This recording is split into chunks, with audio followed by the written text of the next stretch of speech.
Welcome to Business of Being Black with Tammi Mac. I am Tammi Mac on FOXSOUL. It's estimated that there are over 11 million undocumented immigrants in America. And the question of what to do has sparked fierce debates, but without significant actions being taken.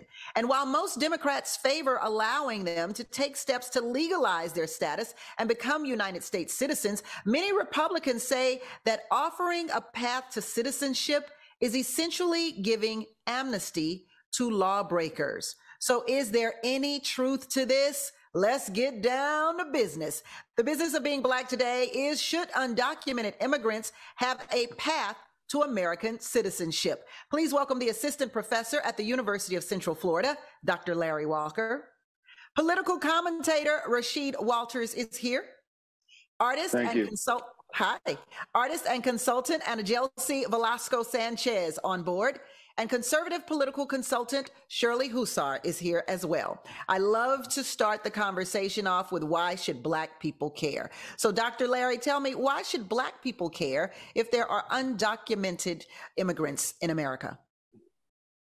Yeah, Tammy, there are a few reasons that Black people should care. I think the first and maybe the most important reason is a reminder that, there are a number of immigrants, people who are undocumented here in the United States, who are Black people who are from the Caribbean, who are Afro-Caribbean.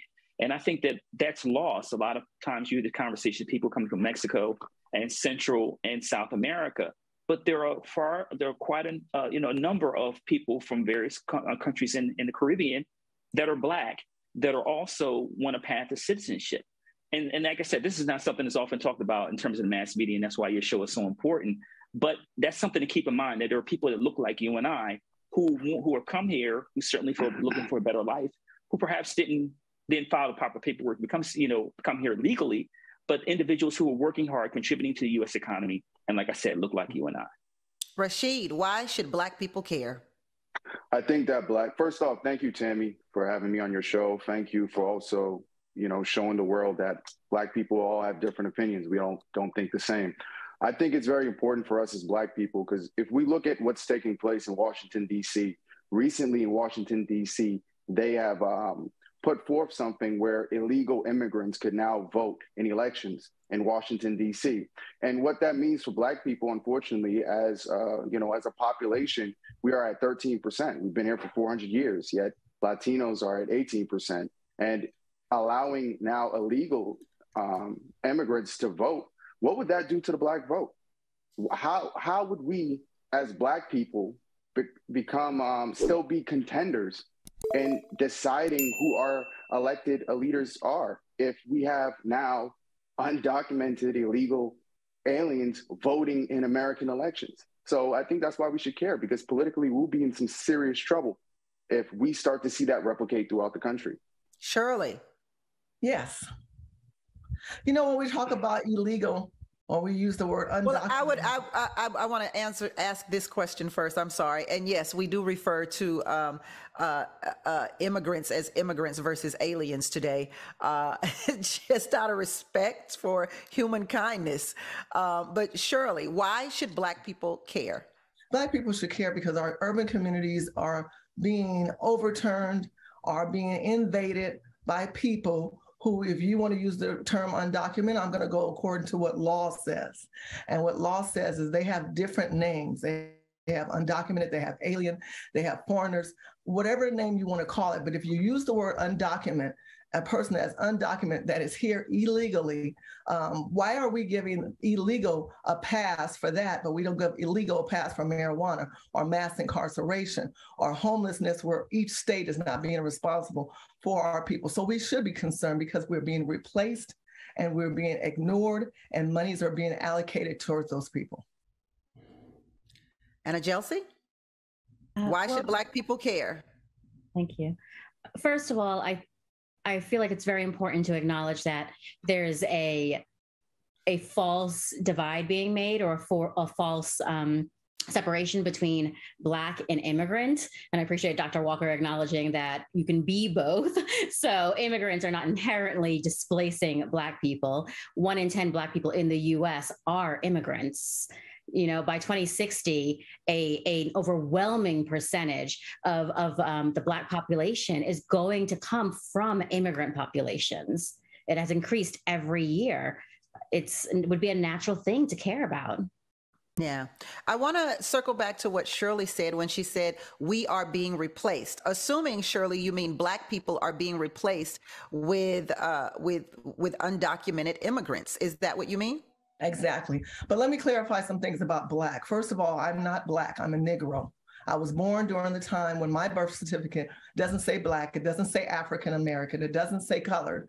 Colored was something also that are on Black people's birth certificates. So for people who come into this country and don't know the American history of descendants of slaves who build and contribute to this country, and now we've been lumped in this thing called Black, everybody's Black. Well, I disagree with that. I think there's certain Blacks who qualify in a different status because of how they've been born and where they've been born. My family traces back to 400 years in this country. When we talk about undocumented immigrants, we're talking about people who were unskilled. And now when they come here, especially in California, we have a division of areas. When you say unskilled, what do you mean unskilled? Well, I mean, unskilled, you come here, you have no skill. You have no skill. We have been taught and we have given, and we also train people in skills like auto mechanic and building. We were doing that first. And now when you look at even people who are in construction, where are the Black construction workers? You don't see them. When you look at the hotels, where are the Black people who own hotels? You see. So Dr. Larry, Shirley says that we are being replaced with unskilled workers who are coming into America, taking our jobs that we have. And becoming skilled here. Let's clarify that. I'm sorry, yeah. And what? And becoming skilled here. And becoming skilled here. That's correct. And becoming skilled here and taking our, meaning Black or Negro, for the sake of this conversation, we'll just use Black, taking Black people's jobs. Tammy, that's inaccurate. And so, I think it's really important in terms of, you talked about earlier about the conversation about semantics, about the kind of language we use. Particularly as we know as Black folks, we know the kind of language you use can be used against you and be harmful or cause violence. So that's the first thing I want to highlight. Secondly, my colleague, as she mentioned, talked about, people immigrating to the United States taking our jobs. That's not accurate. And Tammy, let me give you an important statistic. The Center for American Progress found a report in about last year or two that if undocumented immigrants are given a path to citizenship, it would contribute $1.7 billion to the growth of domestic product, GDP. So when we have people have this conversation about individuals stealing our jobs, it is not accurate with we know what's happened in the last several decades. The United States, people immigrated here. Secondly, we have to be really careful about the language we use. Thirdly, if it wasn't for undocumented immigrants we talked about, many of the food you have on your plate or buildings you see designed would never be built. So we have to be really careful in terms of, we talk about also, we suggest that undocumented immigrants are unskilled. I know people who've immigrated to the United States who didn't have a paper, who are engineers or physicians. So we have to be really careful when we use this language because it's dangerous. And as I said, we've seen during the Trump administration is contributing to violence, not only to Black folks, but also other minoritized populations.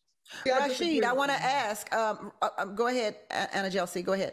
I would take that even further and make it a little bit more real for our current situation. We've been in this pandemic going on 3 years now. Over 500,000, about 600,000 people who have worked in agriculture over the last 3 years, who have maintained our food supply during a really tumultuous time in this country, have been undocumented immigrants. So you have those folks who are doing this physical labor, not unskilled by any means. You also have the reality that a third of Black immigrants coming into undocumented immigrants coming into the U.S. have a college degree. They are receiving degrees at the same rate as other immigrants in this country. So their skill, the range of skill is limitless when it comes to both documented and undocumented immigrants in this country. Rashid, Anna Jelsi says we perhaps wouldn't have food if it weren't for undocumented immigrants, and Dr. Larry says maybe not even buildings as well. How do you feel about that? Well, Tammy, can I respond to what they did mention? Of course. Regarding the fiscal burden? Well, according to the Heritage Foundation, if we go forth with this, it will cost the taxpayers approximately $6.3 trillion for Social Security, Medicare, welfare programs, public education, and other government other government benefits and services. And this is because I know that it was mentioned the percentile of legal immigrants with college degrees, but according to the U.S. Census in 2010, it found that 50% of illegal immigrants did not even have a high school diploma. And that's compared to 8% of Americans. So when we talk about that number, obviously we all know here that if you do not have a high school diploma in America, you're not going to be doing pretty well when it comes to getting a job and being taken care of. So, that is something to really look at in merit. It does not only hurt Black people, but it hurts the whole country. That's a very, very big burden to bear. And it's also noted that, yes, perhaps due to cheap labor, there may be, benefits as mentioned with food and other things. But we have to understand this is 2022. We're in the age of machinery. Next thing you know, there's going to be machines that could be picking fruits and vegetables as we have, quote unquote, illegal immigrants do, that will be more efficient and cheaper. So when that happens, let's just say that this measure goes through. People who don't have the high school credentials, what would they do besides be completely reliant on the welfare state, which is going to tank us as a country because we're already having a large issue with that. So let me do something real quick, put a little food on my plate and take a commercial break. We'll be back with the business. Welcome back to Business of Being Black with Tammi Mac. I am Tammi Mac, and the business of being Black today is undocumented immigrants. Dr. Larry, you wanted to respond to Rashid before we left? Yeah, Rashid, Tammi, I'm a former congressional staffer. So he mentioned the Heritage Foundation. I think context matters. So, and I know Rashid is very aware of this, but the Heritage Foundation is what you would consider a conservative right-wing think tank. So the numbers that he offered, I would say, we would consider with a grain of salt. And let me tell you why.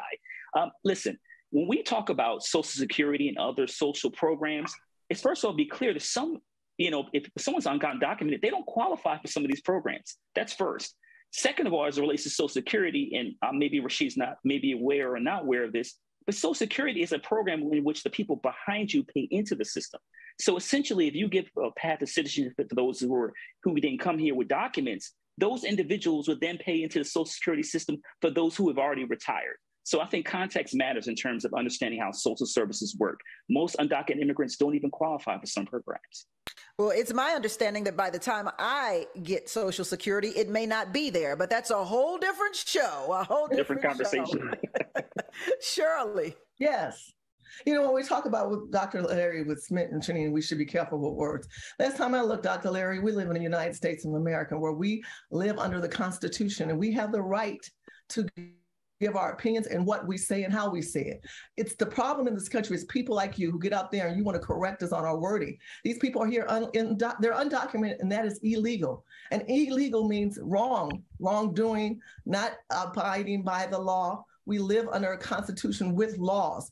And right now we have an administration in office that I feel is treasonous to this country and not doing well for this country, according to gas and housing that's going on. And now we want to give these people free housing. President Biden in March, or at least within this year, has already given over $800 million to Ukrainians.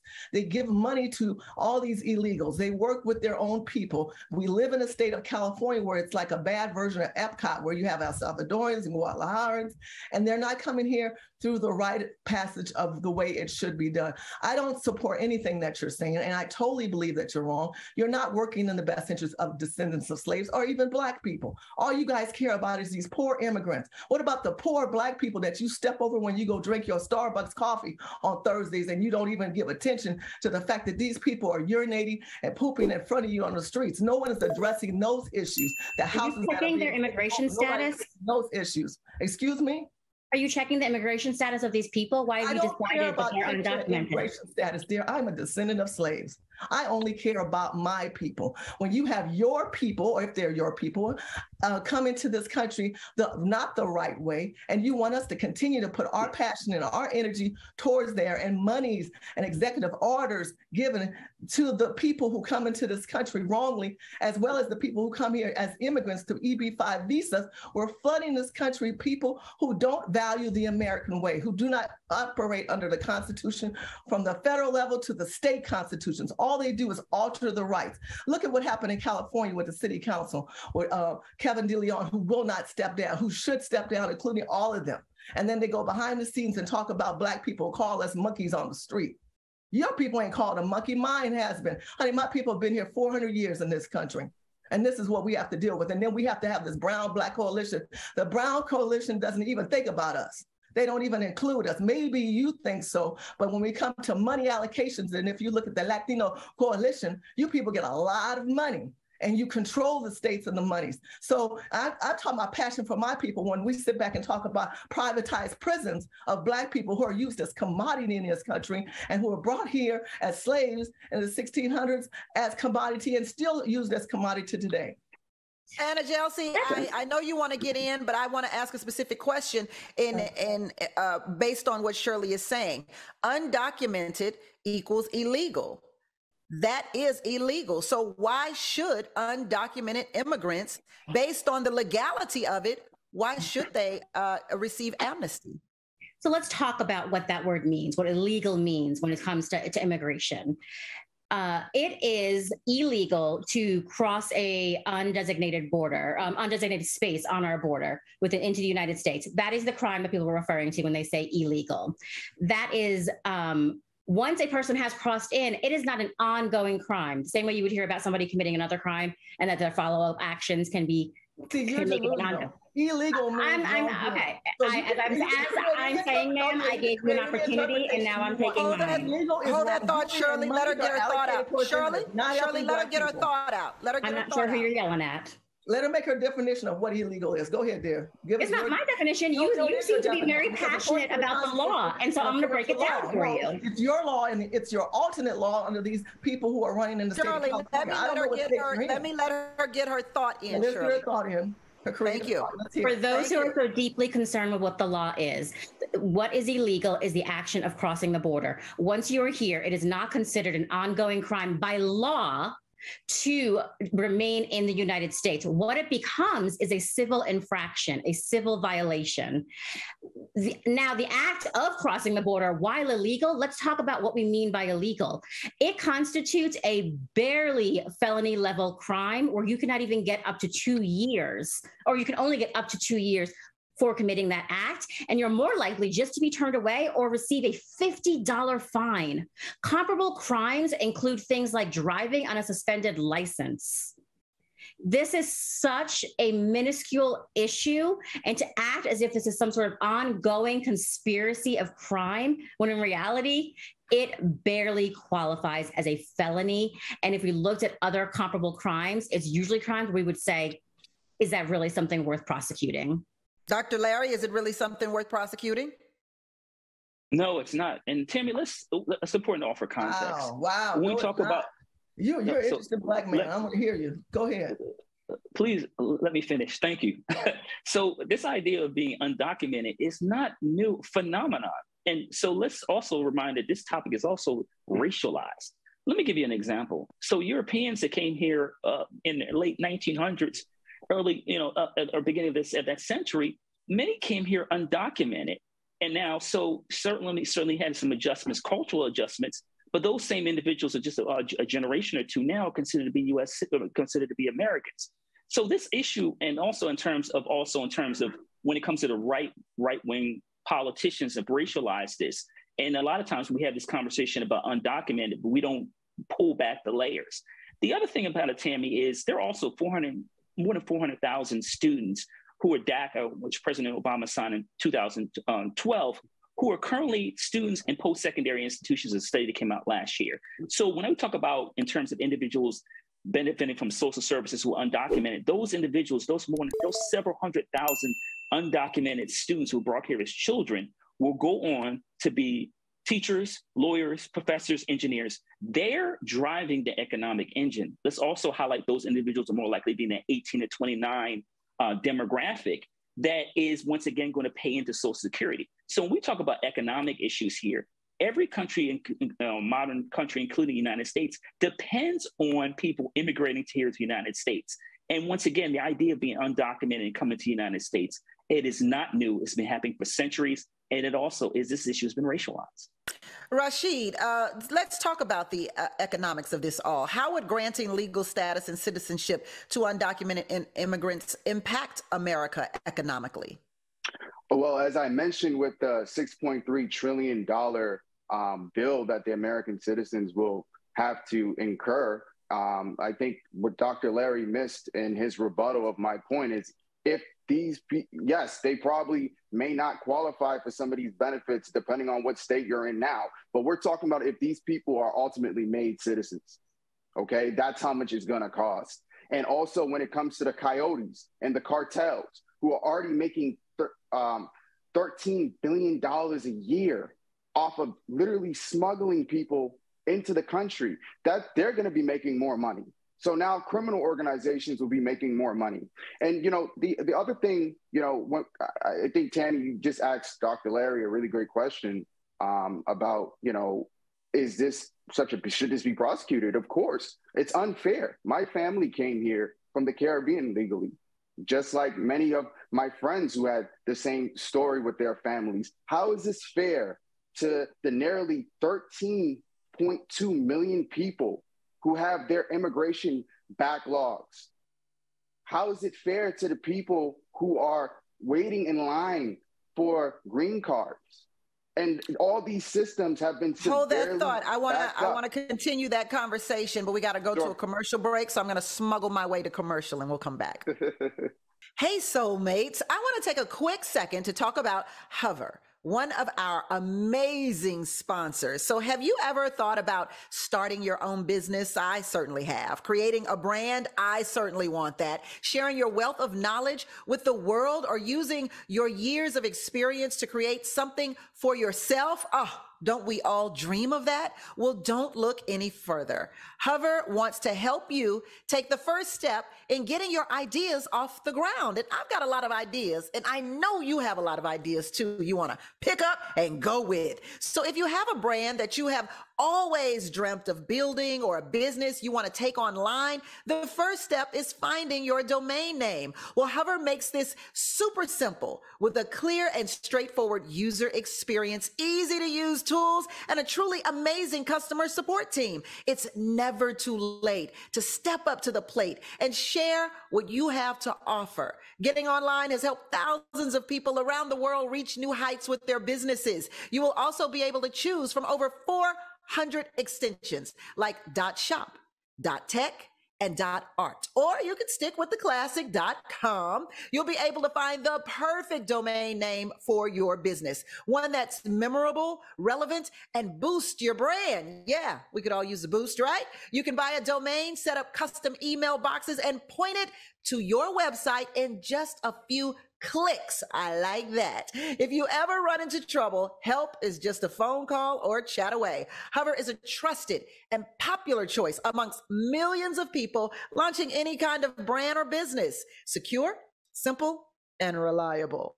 If you're ready to get your idea off the ground with the perfect domain name, head to hover.com/Tammi Mac to get 10% off your first Hover purchase. Again, that's hover.com/Tammi Mac to get 10% off. We'll be right back with the business of being Black with Tammi Mac. Welcome back to the business of being Black with Tammi Mac. I'm Tammi Mac, and the business of being Black today is, should undocumented immigrants have a path to American citizenship? Please welcome the assistant professor at the University of Central Florida. Dr. Larry Walker is with us today. Political commentator Rashid Walters is on board, artist and consultant. And Ajelsi Velasco Sanchez is here with us again today. And conservative political consultant Shirley Hussar is here as well. Do immigrants really take jobs away from Americans, Anna Ajelsi? Oh, well, first Americans generally agree that undocumented immigrants work jobs most U.S. citizens wouldn't work. I mean, I think you just summed it up, honestly. I could go into a long discussion about that, but the reality is many of the positions being held by undocumented individuals in this country are jobs that other people eschew. They don't want to be a part of. And so there's that reality. And I think there's also needs to be an acknowledgement of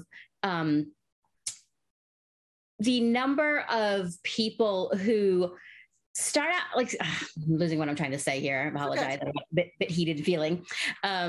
There's a reality that there are jobs in this country that U.S. citizens, I'll be blunt, find themselves too good for. They think there's a level of elitism. And I think if we're being honest about what positions are held by most undocumented people in this country, it is not a position that many U.S. citizens would be willing or desire to work. Which I think we can probably equate those jobs to service workers amongst most of them, right? Well, service workers, agriculture, look at essential workers during this pandemic. There were literally thousands, hundreds of thousands of them were undocumented individuals. But there's also documented and American people who add value to this country. And I don't believe I said they did. I do not agree with you on that. I don't think I said they didn't. You don't add value. You're on a black network telling us how wonderful illegals add to this country. They don't add to this country. Undocumented people. Undocumented, illegal people. You use your terms, like you use your words, and I'm going to use my own. These people here do not add value in the sense that we now have homeless people. So you'd be comfortable with all the undocumented individuals disappearing, and you feel your quality of life wouldn't be affected at all by the absence of undocumented people. It's a lie. You're lying to yourself, and you're lying to the viewers. Because Black people in this country are being suppressed by outsiders who are being funded by the federal government of this administration. What we find is that Biden and Obama have given a lot of money towards that culture of people. And that is the only way you have been able to level up and leverage up and get away from Biden and Obama have deported more individuals than Trump. President Obama also funded a lot of money towards illegal immigration. So you can talk about deportation, but I'm talking about utilization of money that is given now. Currently, right now, President Biden are talking, we're not talking about just the Latins that are illegal. We're talking about the Chinese, the Ukrainians, the Afghanistans. Why do we give money to these people? And then they come here saying, oh, wow, we want to help you, as if we're in distraught of a country. You should go back, now that you've gotten the knowledge, now that you've gotten your education, go back and fix the countries that you're in. Fix Mexico, fix El Salvador, fix Guadalajara. I'm not going anywhere. Go to where those people are and help those people. Of course you're not. This is an opportunity country. Tammy, can I jump in here for a second? Go ahead, Dr. Larry, unless Anna Jelsey had something to say.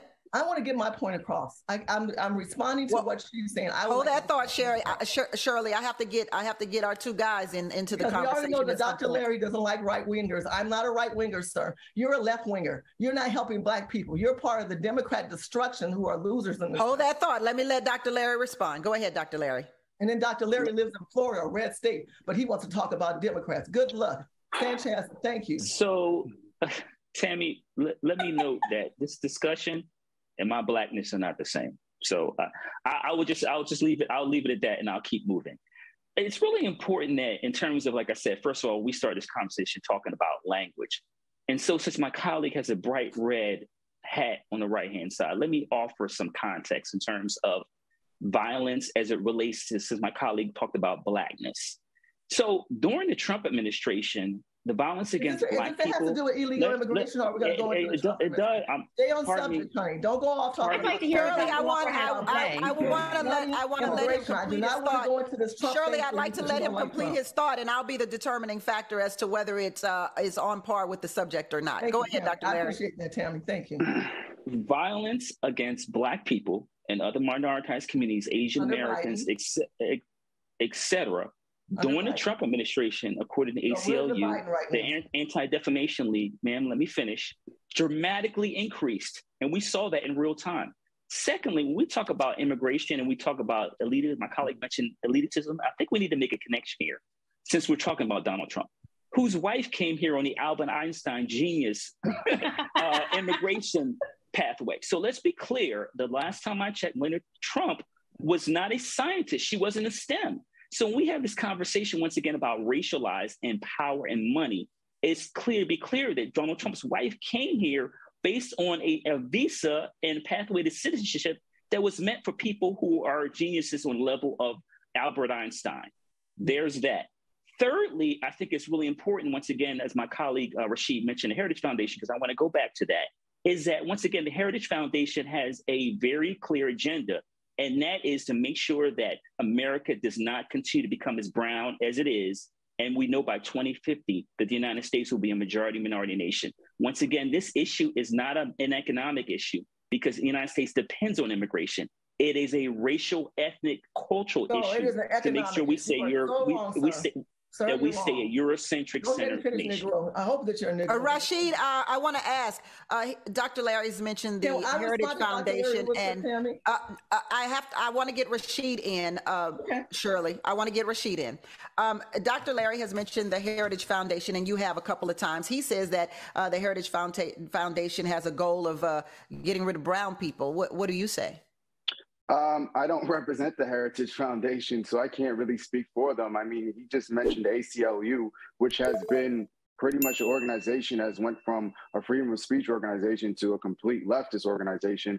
I think the Heritage Foundation, like other conservative think tanks, have been doing research on this particular issue and its effects on the economy of the country. And I think that, even coming up with that figure, it makes sense. Again, if we look at the 8% of the population in America who do not have high school diplomas, and we would do the math on how much social service do they probably need to survive, because it's really difficult to not to make a living without a high school diploma. Then do the math on what they're proposing as the 11 million illegal immigrants who are seeking a path to citizenship. I mean, we found a number, and the number is quite concerning. But, I also would like to mention this. I know that earlier in the conversation, we were speaking about New Edition. So I know that the panel here would probably remember in 1986 when Ronald Reagan and the Congress agreed on an Amnesty Act. And this act was put into place, and there was a lot of different requirements. Like, there was an English requirement, there was an American civics requirement, there was a fee that had to be paid, there was a military service that had to be rendered, had to be signed up for by people that were given amnesty. And the idea was, hey, we're going to give amnesty to people who are here undocumented or illegally. And the whole point is that eventually this is going to solve our illegal immigration problem. And it did not. We look at the numbers back then to now, and it has quadrupled. So we have already did this in 1986. And it was signed by a conservative president with the help of a bipartisan Congress, and it did not work. So now, I'm not sure why you brought my group New Edition into it. They're Americans, not immigrants, but okay. Okay. No, that's a reference, as you guys were around during that time. But Rashid, you have said that you are immigrant or either come from a family of immigrants. I'm not an immigrant. I was born here. My family. Your family.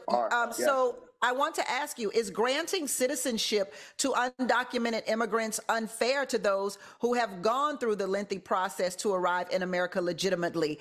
Did your family arrive here legitimately? Yes, they did. They did, and I'm very proud of that. And as I mentioned earlier, I didn't really get to touch on many of the numbers, but right now there are 500,000 immigrants who are in the legal process. They're awaiting a green card interview.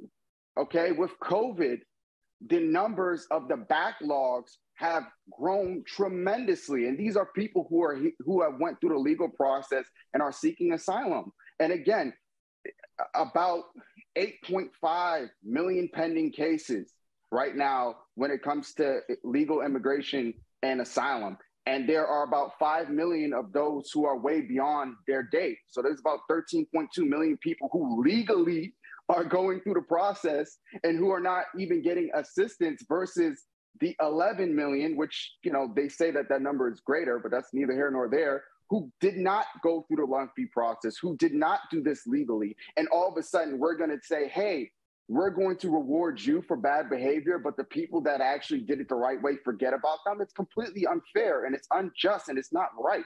So Anna Jelsi, what Rashid's saying is, it makes sense. How does that affect?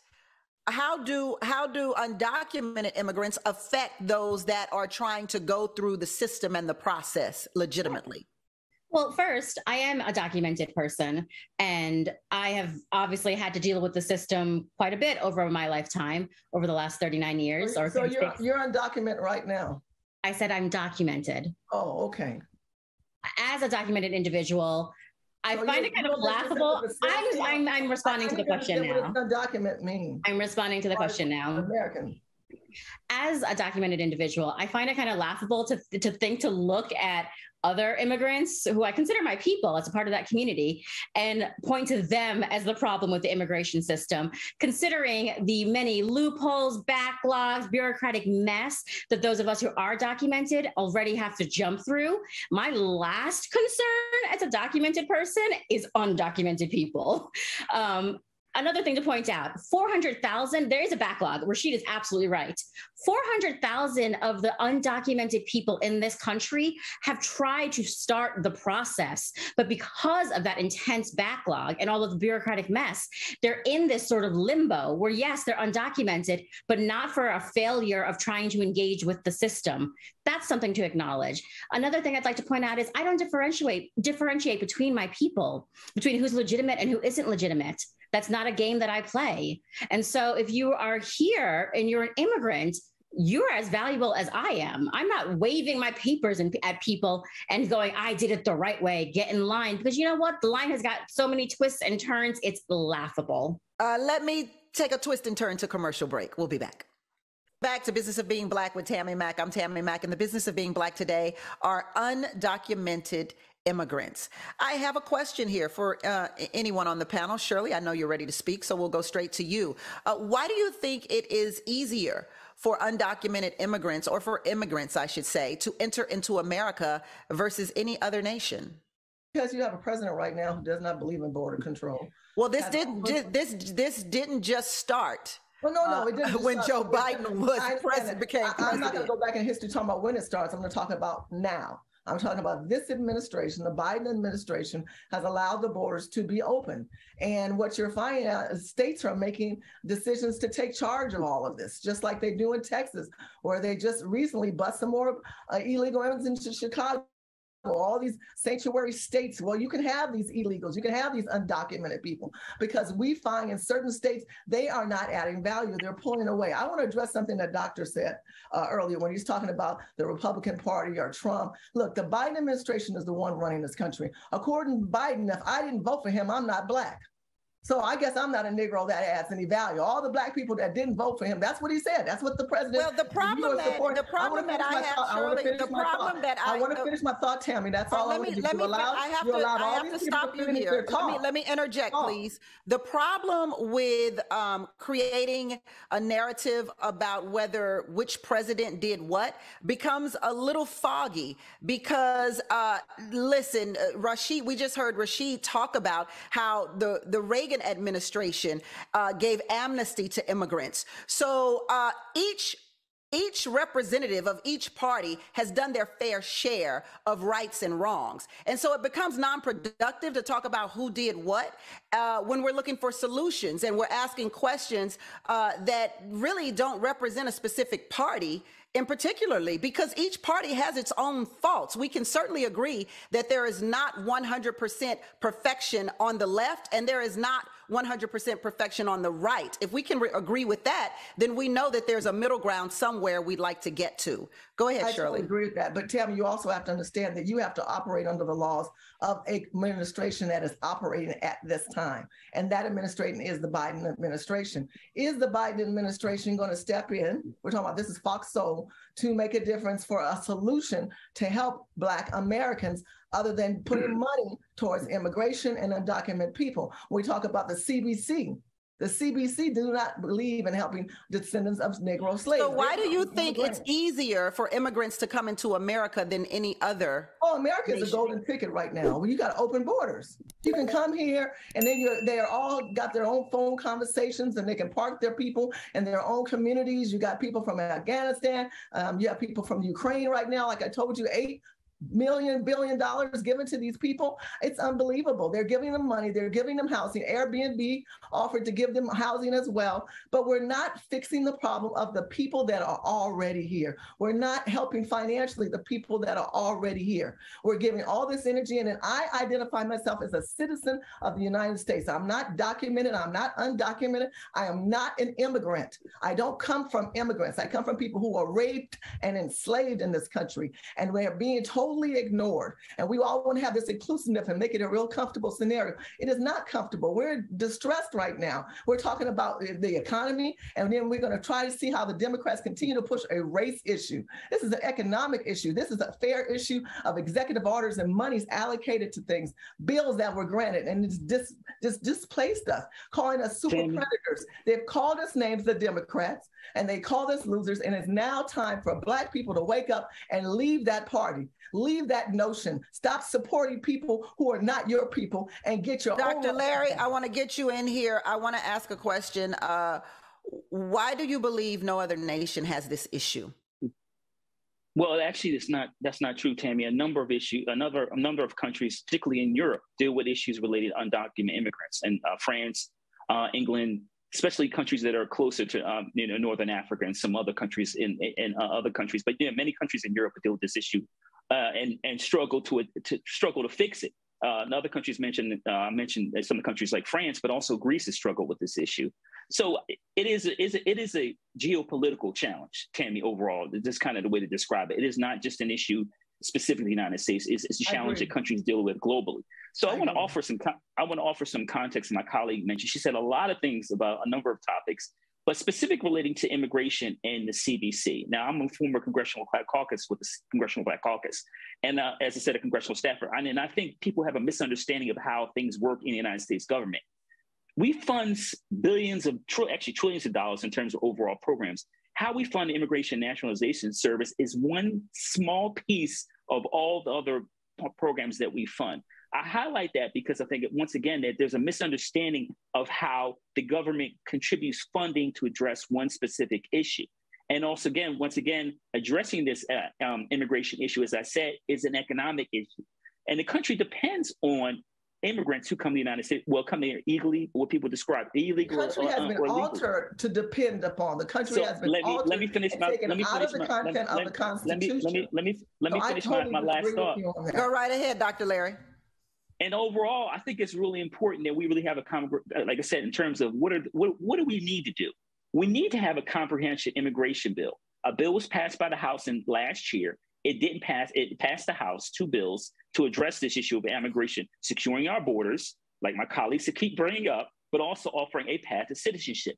You can't walk and chew gum at the same time. So you need a comprehensive immigration bill. The problem is that Republicans in the Senate would not agree to a comprehensive immigration bill. So this is the problem. We have to come up with a bill that works for both sides, but then Republicans have to be willing to show some leeway to find an issue to solve our immigration issue. Rashid, I want to ask you, doesn't hold that thought, Shirley? I can't give you the whole hour, baby. I can't give you the whole hour. No, but you're not being fair letting me. You said that we can rebuttal and ask questions to the question. Yes. And then you want to hold back and not let me answer this man's question. He said my colleague, and then when I come in and try to what I'm saying to you is I have to equally share the time and the space with every other panelist. Go ahead. And I trust myself enough to know that I can make it happen fairly. Rashid, doesn't every decision in America come down to commerce? Yes, I think that in our country, money matters, and money is very important. And again, when we are looking to make these moves, we have to consider how much it will cost the country. If we're going to be adding a $6.2 trillion dollar tax burden on a country and on a people that are currently struggling with a recession that would unfortunately turn into a depression, we have to take this into account. I think that when we look at immigration policy, we need to look at, number one, helping the people that did it the right way. We need to figure out how can we fix our backlogs?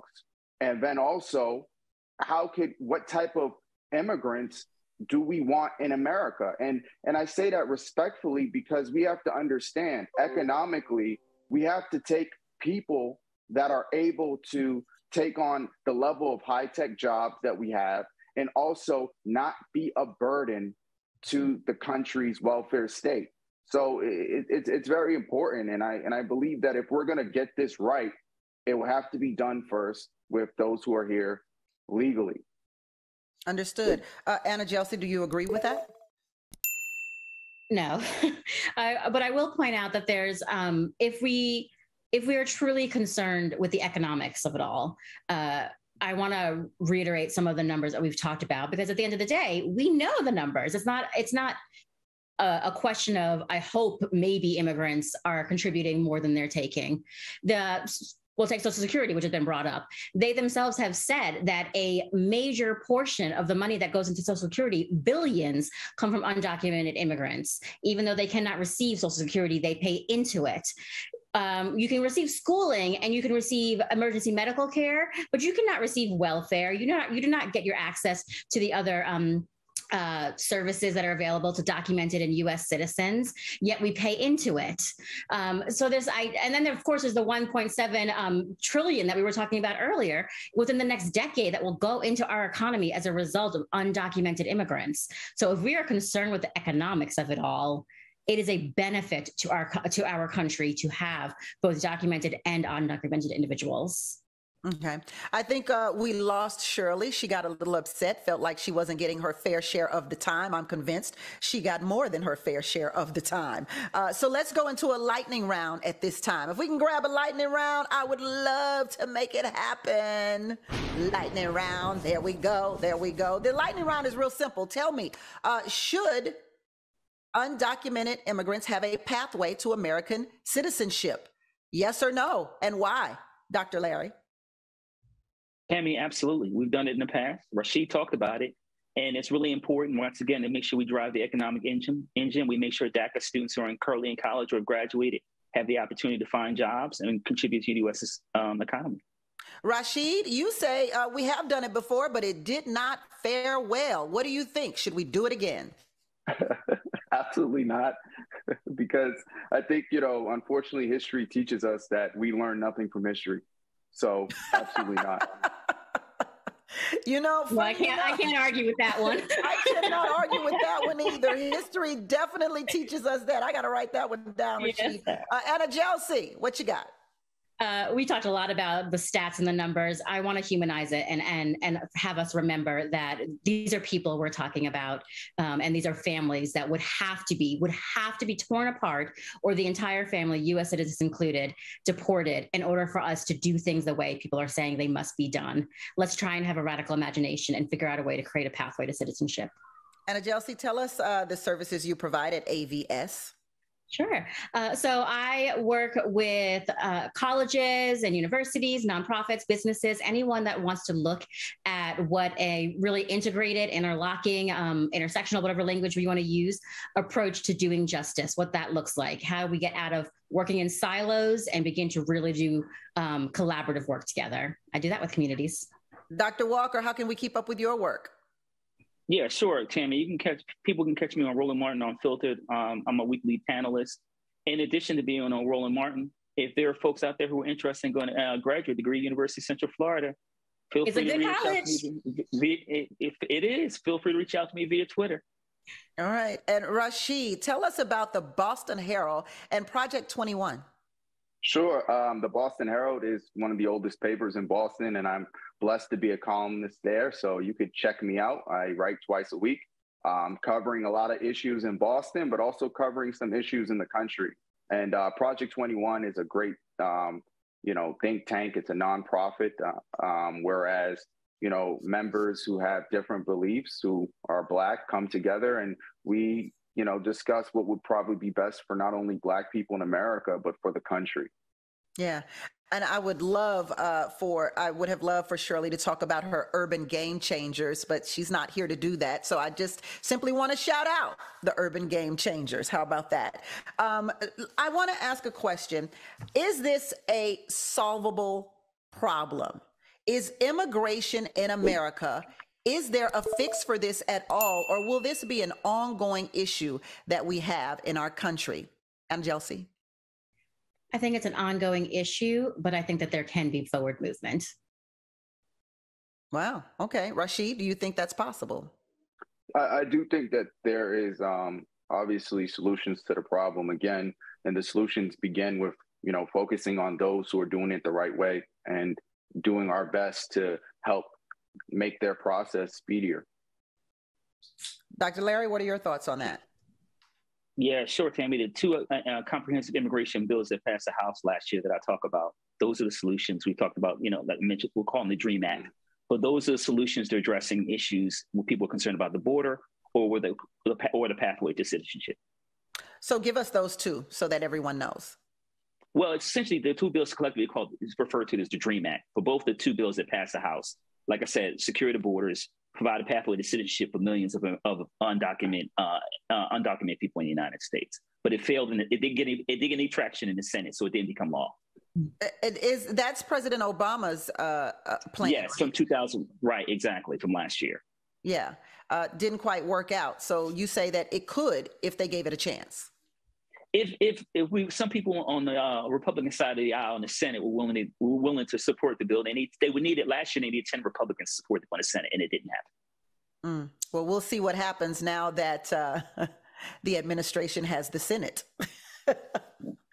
We shall see now that the Democrats has the Senate. Thank you, Anna Jelsi. Thank you so much, Rashid. And thank you, Dr. Larry, for being on Business of Being Black with Tammi Mac on Fox Soul.